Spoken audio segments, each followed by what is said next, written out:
A continuación les presentamos Hablemos de Reumatología con Fundación FER, un programa de la Fundación Puertorriqueña de Enfermedades Reumáticas.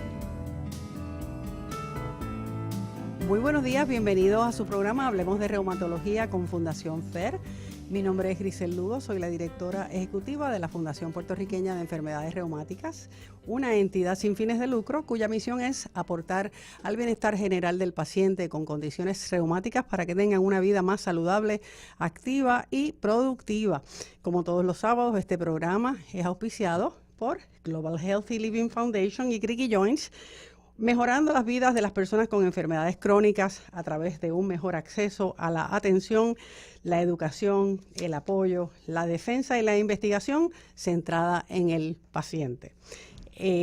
Quiero, antes que comencemos la conversación de la mañana de hoy, hacer conciencia de que ayer día 10 de mayo, Día Mundial del Lupus. El lupus es considerado una de las condiciones reumáticas bastante difícil de manejar, pero que no es impedimento para tener una vida saludable, activa y productiva. Y durante este mes de mayo, que es mes de concienciación de condiciones reumáticas en general, el día de ayer es el Día Mundial del Lupus y el día 12, que también coincide con Día de las Madres, Día Mundial de la Fibromialgia. Así es que Fundación FER siempre creando conciencia entre los pacientes de lupus y fibromialgia para que se conozcan estas enfermedades, estas condiciones que afectan a tantos puertorriqueños, especialmente a mujeres. Así es que busca en nuestra página www.fundacionfer.org, en nuestra página de Facebook y en la página de YouTube para que puedas orientarte y aprendas a manejar tu condición, cualquiera que sea. En el día de hoy queremos darle la bienvenida una vez más a un invitado que ha estado en innumerables ocasiones con nosotros y pues por supuesto, dadas las circunstancias, nuestro presidente, el doctor Oscar Soto Raíces. Buenos días, doctor. Buenos días, Grisel. Un día de esto le vamos a dar el premio de invitado platino de tantas veces que ha estado con nosotros. De hecho, hacía tiempito ya que no que venía no por acá, pero aquí está. Aquí estamos y contento una vez más de poder estar contigo y de poder dirigirme a toda esa gente linda que nos oye. Exactamente, doctor. Estamos por Radio Isla 1320 AM, radioisla.tv y también estamos en Facebook Live de Radio Isla para que nos puedan ver y una vez que terminemos este programa, como hacemos todos los sábados, se pueda compartir en su página, en su perfil, donde ustedes decidan que es más conveniente para que otras personas se beneficien de esta programación, ¿verdad? Otra cosa que queremos que es importantísima para nosotros son dos cositas que quiero antes de empezar a conversar, que tenemos bastante material para el día de hoy, así que tenemos que cubrir lo más que podamos, pero queremos hacer una invitación y aprovecho que el doctor está aquí conmigo hoy, el día 29 y 30 de junio. 29 y 30 de junio en Plaza Las Américas. Una vez más tenemos Reuma Expo, doctor. Reuma Expo 19. El año pasado fue en Plaza Las Américas también durante el mes de mayo y este año 29 y 30 de junio. Así es que anota en tu calendario, reserva esa fecha para que vayas y estés con nosotros y compartas con los reumatólogos, con las entidades que apoyan a los pacientes con condiciones reumáticas. Y este año, bien importante, doctor, celebrando 10 años de la fundación. 10 años, cierto. Estamos de aniversario, ¿verdad? Es un momento importante para la fundación porque llevamos 10 años ya trabajando para ayudar a que nuestros pacientes tengan una vida más saludable, activa y productiva. Y la actividad de Plaza promete ser una actividad muy buena este año. Tenemos mucha gente que va a estar con nosotros. Van a haber pacientes hablando como embajadores. Van a tener muchos reumatólogos distintos y gente distinta hablando de salud de todo tipo, nutrición, ejercicio, entretenimiento. Así que el año pasado fue una actividad súper interesante, exitosa, divertida, y este año esperemos que sea igual y mucho mejor, una vez más, porque estamos de aniversario y queremos que no solamente seguir educando y apoyando a nuestra gente, sino que todo el mundo la pueda pasar bien. 2 días completos, 29 y 30 de junio, así que los esperamos a todos allí en Plaza Las Américas.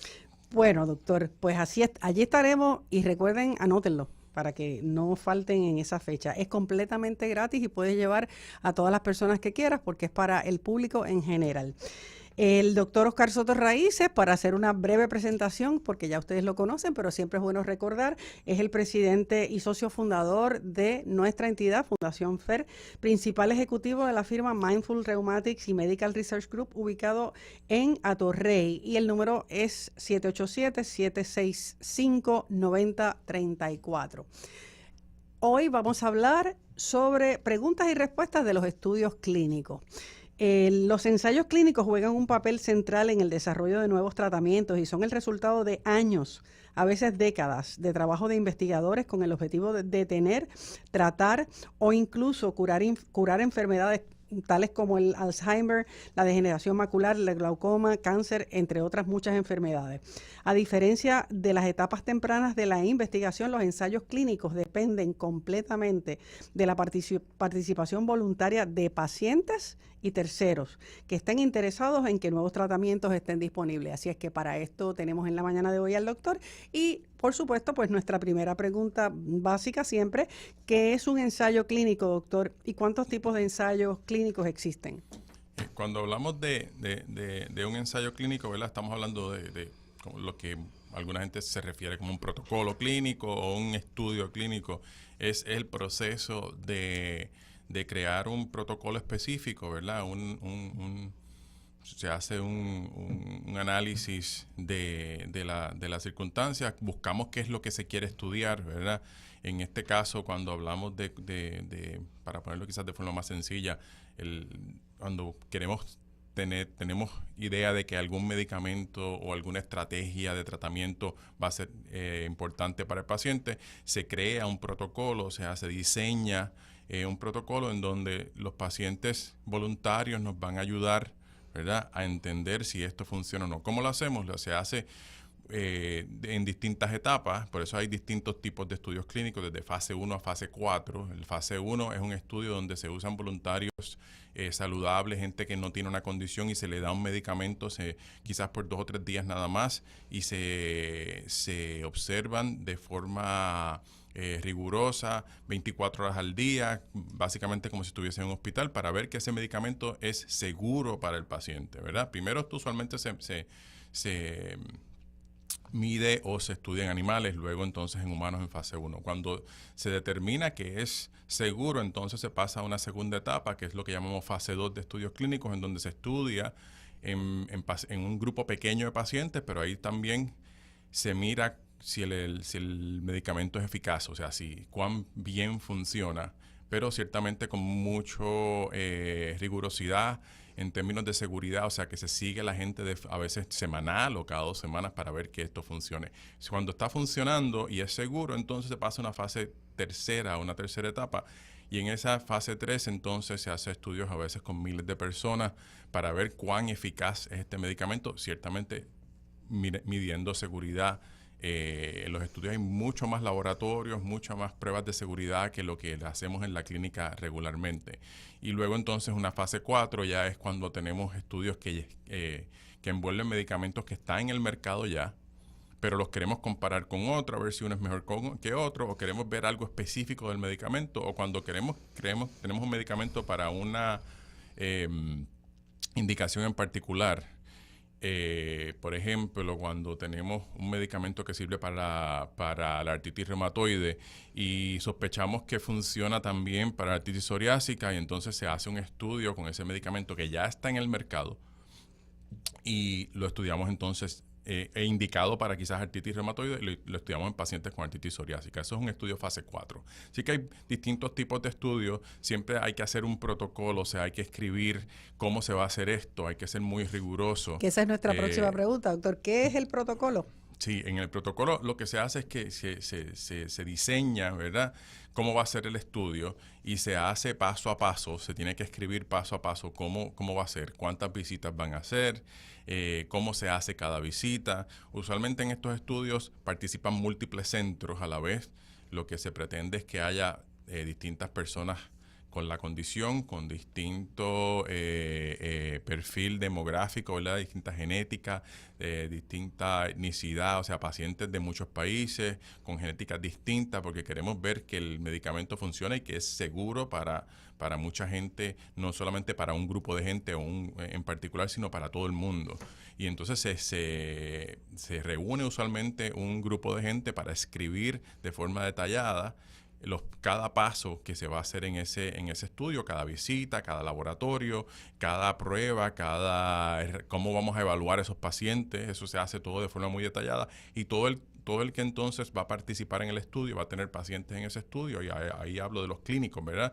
De los médicos, las enfermeras, enfermeros y todos los coordinadores clínicos. Todos tienen que seguir de forma rigurosa ese manual, ese protocolo. Doctor, y aunque ya más o menos ha dicho específicamente quién puede participar en este estudio, ¿es cualquier persona o tiene que tener unos requisitos en particular? Realmente no es cualquier persona, dependiendo del estudio, ¿verdad? Si estamos haciendo un estudio con artritis reumatoide, pues siempre se especifica, no solamente es cualquier paciente de artritis reumatoide, sino el paciente que ya se describió dentro del protocolo, que es necesario para entender lo que se está buscando. Por ejemplo, a veces en algunos protocolos con artritis reumatoide lo que se quiere ver es si el medicamento funciona para gente que nunca ha probado ningún otro medicamento. Por lo tanto, cuando estemos haciendo ese protocolo en particular, vamos a estar buscando pacientes que nunca han usado ningún medicamento, que son recientemente diagnosticados. Por otro lado, hay algunos otros protocolos en donde buscamos pacientes que ya han fallado a 1 o 2 medicamentos para entonces darle algo más. Y ahí es donde muchos pacientes, ¿verdad?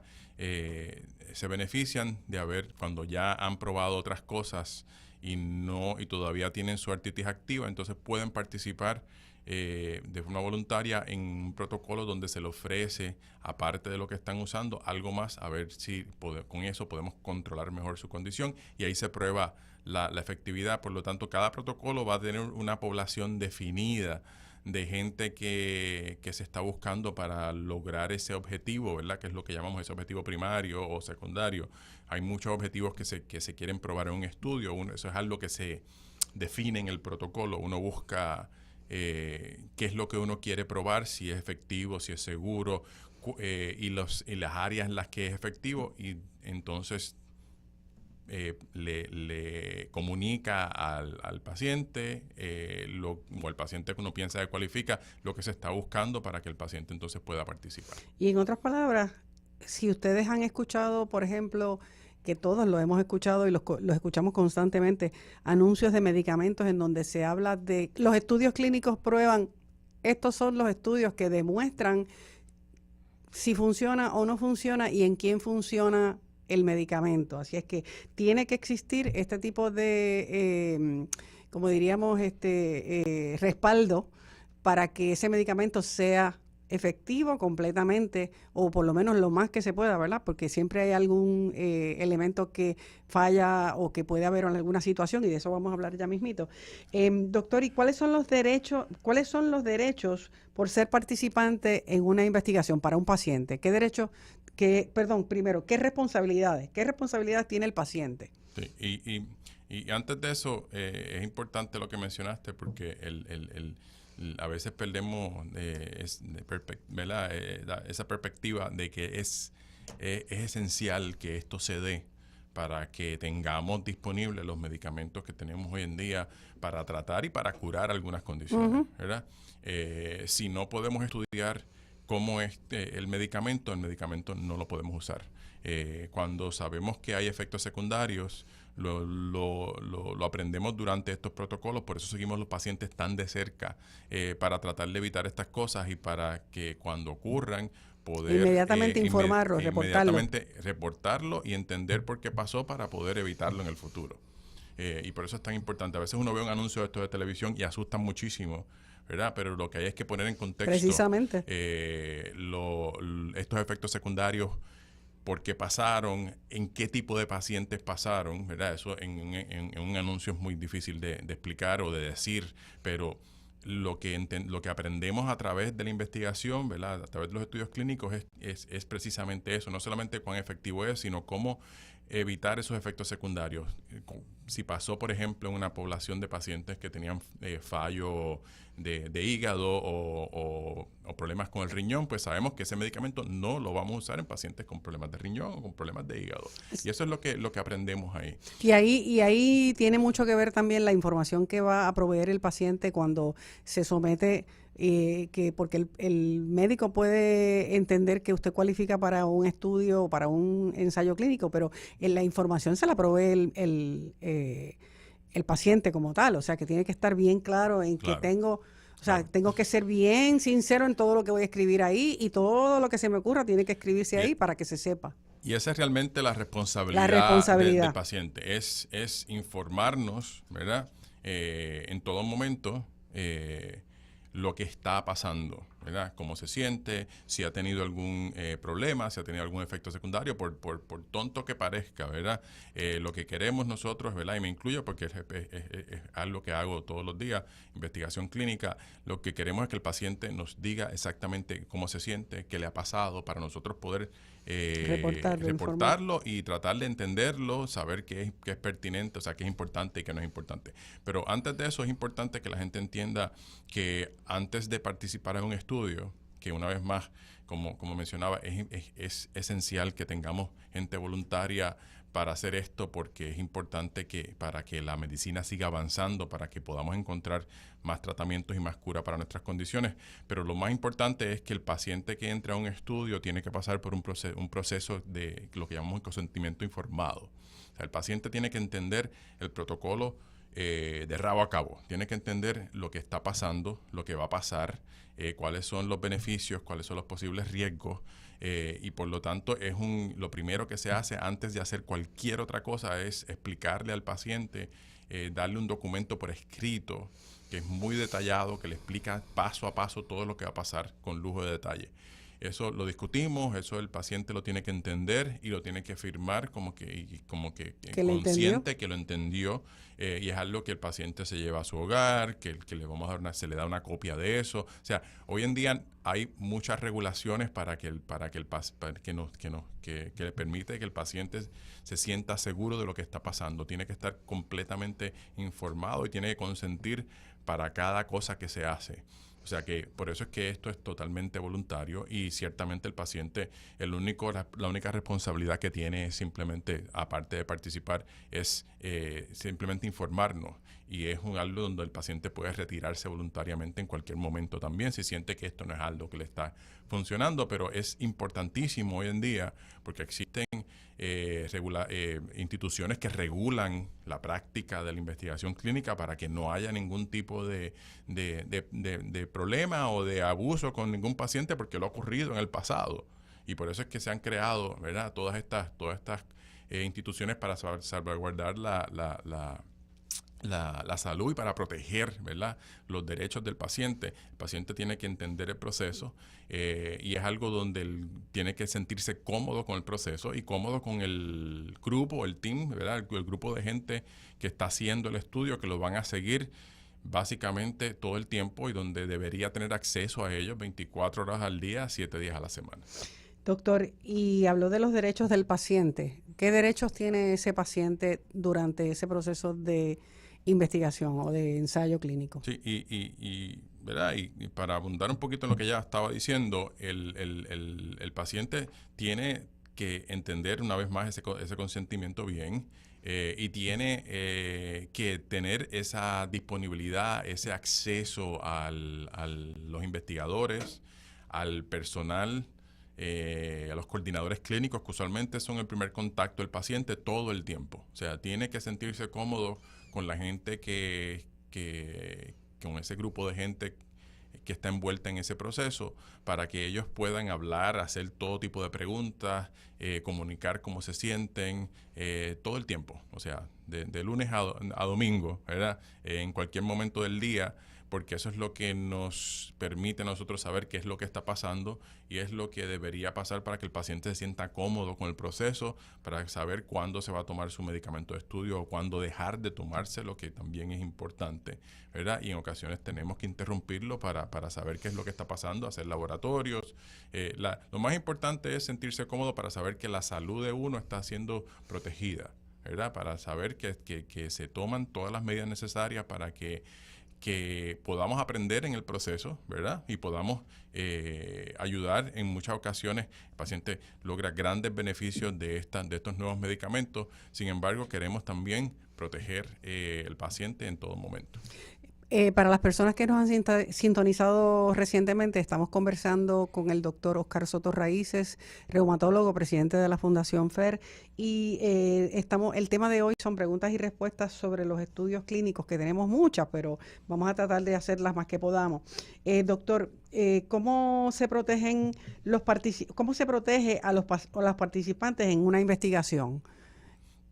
Porque a muchas personas le preocupa, ¿verdad? Sí, mi información va a estar por ahí, yo voy a estar, todo el mundo va a saber quién yo soy y qué yo tengo, etcétera. ¿Eso es así? No. Aquí aplica, ¿verdad? Para un estudio clínico aplica las mismas leyes de protección de confidencialidad, ¿verdad? Que aplican para toda interacción médica, la famosa ley IPA, ¿verdad? Que es la ley que protege la privacidad del paciente, aplica al estudio también.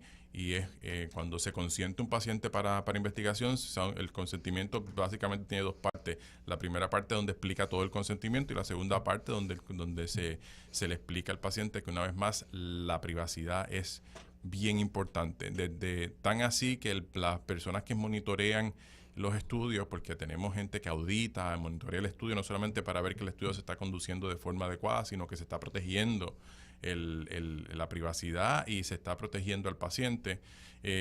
Nunca ven ni siquiera el nombre del paciente, así que solamente lo que ven es un número que se le asigna al paciente y esa información solamente se usa para tabular, ¿verdad?, la respuesta que ha tenido el paciente al medicamento, pero es totalmente confidencial. Así es que en confianza puede estar tranquilo que usted tiene una protección absoluta de que usted va a ver, porque oiga doctor, esto es importante que los pacientes lo sepan, muchas personas que a lo mejor no tienen acceso a un medicamento para mejorar su condición se pueden beneficiar, ¿eso no es cierto?, de un estudio clínico, porque se les va a brindar un tratamiento. ¿Y tiene algún costo, doctor? ¿El paciente va a pagar por esto? No, los estudios siempre son libres de costo, e inclusive en la mayoría de los estudios tratamos de conseguir un estipendio para que el paciente pueda trabajar pagar su estacionamiento, comida si es necesario, transportación. En ocasiones tenemos que proveerle transportación al paciente, o sea que se trata de que el paciente no tenga ninguna dificultad para participar en los estudios. Son totalmente libres de costo, por lo cual muchos pacientes se benefician cuando no tienen acceso a medicamentos, cuando han perdido su plan médico, cuando su plan médico no cubre medicamentos que podrían ser importantes para ellos, logran tener mucho beneficio de lo que ¿verdad?, el tratamiento que le estamos dando. Igual que pacientes que han tratado otras cosas y no les han funcionado, pues con medicamentos nuevos ciertamente logran a veces sentirse muchísimo mejor. Ese beneficio es lo que estamos buscando, esa efectividad es lo que estamos tratando de buscar en estos estudios. No todos los estudios van a ser tan positivos como esperamos, pero en la mayoría de ellos logramos, especialmente cuando llegamos pasamos ya de fase 1, fase 2, vemos que estos medicamentos son efectivos para muchas personas. El que salga al mercado o no, o el que sea totalmente exitoso, requiere que sea un grupo grande de gente, pero siempre hay gente que se va a beneficiar de estos medicamentos, y para la gran mayoría de la gente puede ser un proceso bastante sorpresivo, porque la gente piensa que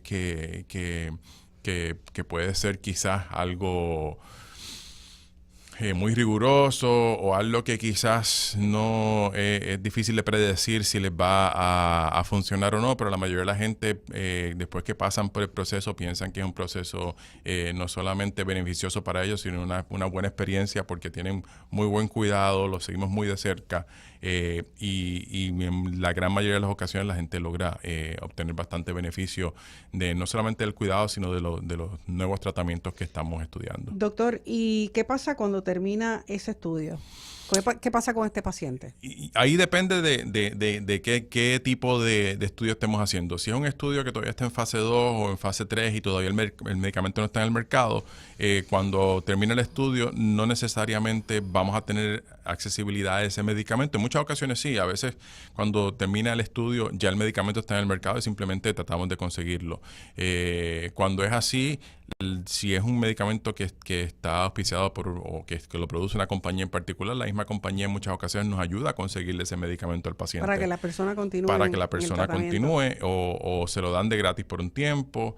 Si no, nosotros acá, fuera, aparte de la compañía, el grupo usualmente de estudios, el centro trata de conseguirle ese medicamento o algo parecido al paciente si le ha funcionado bien ciertamente para que pueda continuar su mejoría y no se pierda, ¿verdad?, lo que se ganó durante ese proceso. Doctor, ¿qué es un ensayo aleatorio?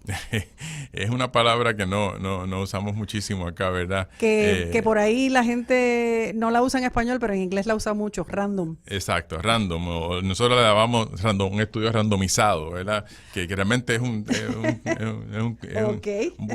criollismo, ¿verdad? Porque es aleatorizado. Lo que hacemos en estos estudios usualmente se están midiendo varias dosis. A veces sabemos que en algunos casos, ¿verdad? Y esto es bien variado, en algunos casos sabemos que el medicamento funciona, pero queremos afinar un poquito cuál es la mejor dosis. Por lo tanto, se establece en el protocolo que se van a estudiar, vamos a decir, 3 dosis. Por lo tanto, cuando entra el paciente al estudio, va a estar en una de esas 3 dosis. Para que no haya prejuicio en la evaluación, ¿verdad?, en la evaluación de nosotros o en lo que el paciente piensa del medicamento, se hace un estudio que se llama doble ciego, que es importante que la gente lo entienda, doble ciego y aleatorizado. Por lo tanto, el paciente cuando empieza con el medicamento se le va a asignar de forma, ¿verdad?, al azar. Que eso es lo que quiere decir aleatorio, quiere decir al azar, a uno de estos 3 grupos. O sea, que va a estar en la dosis de 2 o en la de 4 o en la de 8. Usualmente eso es lo que quiere ser aleatorizado, que uno no sabe exactamente qué dosis va a usar, pero va a estar en una de esos grupos. Lo otro importante es que a veces también usamos placebo. El placebo quiere decir que no va a estar en ninguna de esas dosis, sino en un medicamento que parece el medicamento, pero que no lo es. Lo que sí es importante que la gente entienda que placebo hoy en día no es algo que se puede hacer por mucho tiempo, especialmente en las condiciones que nosotros tratamos. Y después de unas semanas, si el paciente no está bien, usualmente lo podemos pasar a otro grupo. Y eso ocurre básicamente en todos los protocolos que hacemos hoy en día. Cada protocolo es distinto. Lo más importante es que la gente entienda cómo se da el proceso y que lo puedan sentir cómodos discutiéndolos con el team de gente que hace el estudio clínico. ¿Los pacientes que están en estos estudios, doctor, reciben algún pago? En algunas ocasiones sí. Nosotros usualmente ya hoy en día no se habla mucho de pago, sino de estipendio, ¿verdad? Porque lo que no se pretende... que no piense que va a ser dinero de esto. Exacto. No es para realmente pagarle al paciente, sino para que puedan cubrir sus gastos, ¿verdad? De parking, de estacionamiento, de comida y demás, mientras que se le haga más fácil. Claro, y que sea algo que sea accesible. Participar. Así es que es importante que mantengan eso en mente. He estado recibiendo mensajes a través de la página de Facebook Live del grupo Viviendo con Lupus en Puerto Rico, en donde dice que todavía hay mucha desinformación sobre la participación en estudios clínicos, y crea miedo al paciente para participar, así que se hace difícil a lo mejor a los profesionales, a los médicos que están investigando, conseguir que estas personas se puedan establecer, puedan participar. Pero nos traiciona el tiempo, como siempre, doctor. Le damos las gracias por estar en la mañana de hoy. Esperemos que este fin de semana que se celebra el domingo, Día de las Madres también, las pacientes y todo el público en general que tenga a su mamá o que sea madre, pues que lo pasen un día excelente y que tengan, lo más importante, salud, ¿verdad? Ciertamente. Para Felicidades a todas las madres. Así es que muchísimas gracias por estar ahí en las ondas radiales de Radio Isla 1320. Esperamos que el sábado próximo estén con nosotros nuevamente. Gracias al doctor Soto Raíces y a Global Healthy Living Foundation. Mi nombre es Grisel Lugo. Que tengan un excelente día.